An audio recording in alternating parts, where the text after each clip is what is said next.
ঠিক সেই সময় ঘন জঙ্গলের এক গুহায় আগুনের সামনে বসে এক ডাইনি ধ্যান করছিল।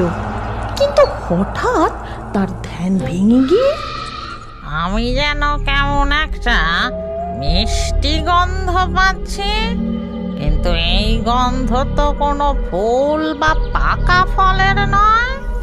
তবে এমন সুগন্ধ কিসের হতে পারে?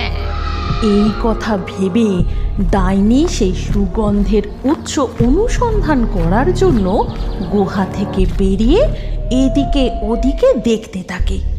আর তখনই তার চোখে পড়ে সেই ছোট্ট লাল পরী।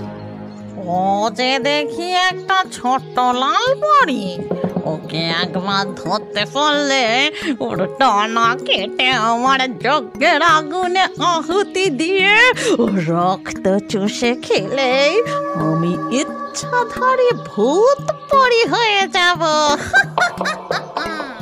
এই কথা বলে সেই ডাইনি ছোট্ট লাল পরীর পিছু নেয়। তারপর লাল পরীর কাছাকাছি এসে ডাইনি এক বৃদ্ধার ছদ্মবেশ ধারণ করে। কি কষ্ট!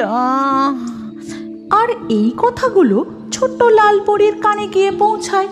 তখন সে ওই বৃদ্ধার সামনে এসে দাঁড়ায়। তোমার কি হয়েছে? খুব কষ্ট হচ্ছে বুঝি? খুব কষ্ট হচ্ছে। কাঠ কুড়োতে এসে আমার কি অবস্থা হলো! তুমি চিন্তা করো না, আমার এই হাতটা ধরে উঠে দাঁড়াও, তারপর বলো তোমার আর কি লাগবে।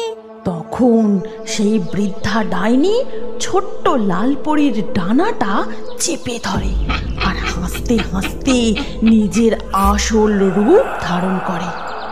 লাগবে লাগবে, তোর এই টানা জোড়া লাগবে, আর লাগবে তোর রক্ত, যেটা পান করলেই আমি ইচ্ছাধারী